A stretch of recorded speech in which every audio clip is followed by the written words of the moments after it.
The Soundpeats C30 are the first ever buds I'm reviewing from Soundpeats, so naturally I wanted to be impressed.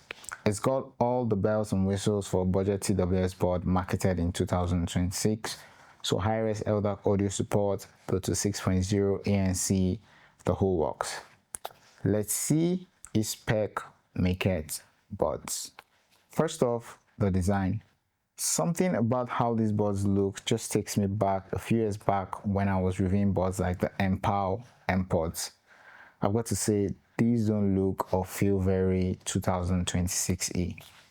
Certainly doesn't look or feel as premium as buds from the competition like the One More Q21 or the Q2 ML Buds Pro. I'm not even going to try comparing them with the Soundcore Liberty 5. They look heavy, uninspiring, and antiquated. Most of what I'm saying has to do with the form factor. I'm going to pair this now with the One More Q21 so you can get the feel of what I mean. Yeah, this whole segment, it's too large for comfort. And it's kind of obvious that this is just not good, and Soundpeats knows it, because if you look at the product page for these buds, you'll not see even one image from them showcasing this angle of the buds. Yeah, I went through all the pictures. And what is the design element here? Is it some sort of prehistoric Swahili caveman drawing? What's going on? The disappointment with how these look and feel is enough for me to hold this review here, but let's go on. Now, the carry case does feel a tad bit better. I like the textured finish, and we get some more prehistoric styling here. This time it's etched into the case, and I can work with that. The plastic, however, feels very thin and it sounds creaky too. And before it sounds like I'm on a witch hunt or something, let's take cases from some other buds I've reviewed recently and do a quick side-by-side. Okay, so this is the case for the Melobuds N70 and these for the Melobuds N60. The C30 is about the same price as the N60 and about $5 cheaper than the N70. Now, listen.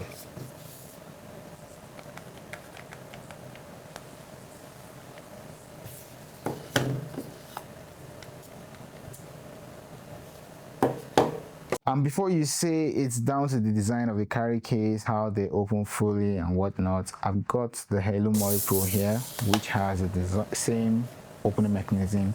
So let's twist and turn again. Bottom line, this is not the most solid looking or feeling carry case on the market. I put this on a weight scale, and given how chunky they look, I was expecting to see figures in the high fives. Surprisingly, they weigh only 4.6 grams. That's really good, because the Melobuds N60 and N70 I just brought into this conversation weigh upwards of 5 grams. However, because of that darn form factor, these don't sit nicely in ear at all. First time I put them on and my ear literally felt crowded. I don't think I've described the feeling from any earbud that way before. I have very large ears.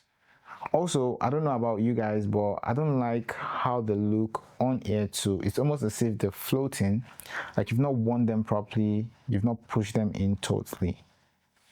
With all that said, you'd expect ear fatigue to be crazy bad on these buds, but surprise, surprise, it's not that bad.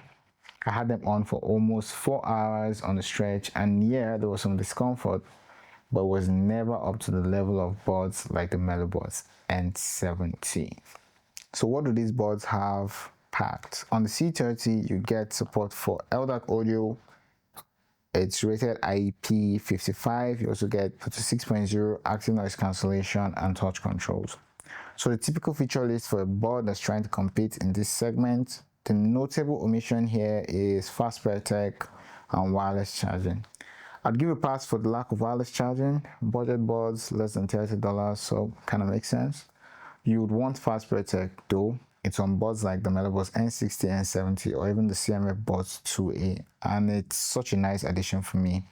I think it's something that I'd require from any buds I'm buying in 2026, but that's just me. On paper, LDAC audio allows you to stream music to the buds at very high fidelity rates, up to 990 kilobits per second, I think. To use, however, you must have a compatible device, so your phone must support that audio format. If you're using an iPhone, pretend this doesn't exist because they don't support it. Some Androids do, but my Pixel Fold doesn't, and at this point I don't even know phones that do. So if you do, please let me know in the comments. The IP54 rating confers both water and dust resistance, at least to some extent, to the C30. It's better than what you'd get on the Melobots N60 or N70. Those are IPX5 rated, so they only come with some form of water resistance, but it's also slightly short of what you'd find on the CMF lineup. So both the Buds 2 Plus and the Buds Pro 2 ship with an IP55 rating. That said, here's me hosing down the buds with my makeshift water resistant tester, and they held up quite well. Bluetooth 6.0 is the best in class Bluetooth tech available now. It's the same stuff you find on the Melobots N60, N70, and it works flawlessly good on the C30. Great connection performance with practically no drops as I move from room to room in my house, and decent range at about 10 meters. Soundpeats says it also improves the gaming performance, but we'll talk about that later. Touch controls on the C30 are decent, very good actually. They're responsive and the touch sensitive area is large enough to not miss when you need to perform an action. As usual, you can reconfigure the touch inputs for these to your preference on the app. Active noise cancellation. ANC on these boards is rated to handle anything in the sub 52 dB range. And while that's comparable to what you get on most boards in this price range, in my tests, these boards perform significantly worse off compared to its peers as far as noise cancellation goes. In my living room, these were barely able to suppress audio from my TV at a 50% volume mark. Once it gets to 70%, I can hear the TV very loud and clear. And something else I noticed, switching through the many ANC modes did little if anything to change the performance. So going from outdoors to indoors to adaptive, and it's still the same noise suppression performance. Outdoors, same case, this was barely able to suppress random background chatter or actual noise in my test. Not that I expected it to do much anyway, because most boards in this segment barely impress when it comes to outdoor ANC performance, but this was essentially bottom of the barrel stuff. Wind noise with ANC was not that bad, so at least it has that going on for it. Now to the meat of the matter. In many ways, I was already prepared, or let me say I had an idea about how these would sound just by looking at them. And before you rush to think that I'm already tending towards the negative, just hear me out. I'll start by saying on a scale of 1 to 10, I give these boards a 6 in the sound quality department, and that's not bad. The sound profile is balanced, and you can sense a bit of the bass being predominant, but let's leave it at the sound profile is balanced. So good ratio of bass, mids, and trebles. Now, as for details, I feel there's a noticeable deficiency in how bass is delivered on these boards. It lacks that punch and pizzazz you find on boards like the Melobots Pro. And when the volume turned up, you can sense some sort of distortion, however slight. Mids are fine, but trebles are lacking that spark too. And the overall sound output just comes off as very warm, almost to the point of being muddy, but you still get a bit of life from them. There's this Amapiano song I always listen to, delivered by Smalley, and midway, there's a tremendous bass drop mixed in with a lot of mids from whatever those Amapiano dudes used to create their instrumentals. On the Soundpeats C30, you're going to miss the punch and the reverberating feel of the bass. You'll also not get the preciseness of the mids, at least not in a way that complements the bass and the whole music experience in that segment of the song, which points to another issue, the clarity. One reason why details appear suppressed on these boards, in my opinion, is just how low the clarity is, going to the point of the soundstage being crowded in some ways. The muddiness of the mid trebles I talked about has to do with this deficiency in clarity. Simply put, components of the soundstage are not as separated as can be on the C30. We experience this more in the higher volume range, and for the song I just talked about, Deliver, it presents as a muffling of the mids, almost to the point that you can sort of hear a hum in and around the mids when listening to that particular song. Truth is, like I said earlier, I kind of expected this given the build of the Soundpeats C30. If this didn't come with Bluetooth 6.0, I'll actually make a claim that these buds are from a few years ago, repackaged as something new. They look like them, and certainly sound that way too. The call quality of the Soundpeats C30 is fair enough, all things considered. Never really encountered any issues when I was using them to make or receive calls. Soundpeats says this comes with 6 mics and AI call noise reduction with wind resistance. With that said, let's take a listen to see how this sound in real life. So I'm outdoors now with the Soundpeats C30, and it's time to do a quick mic test. So mic test 1 2 1 2 A B C D E F G H 10 20 90 100 whatever however.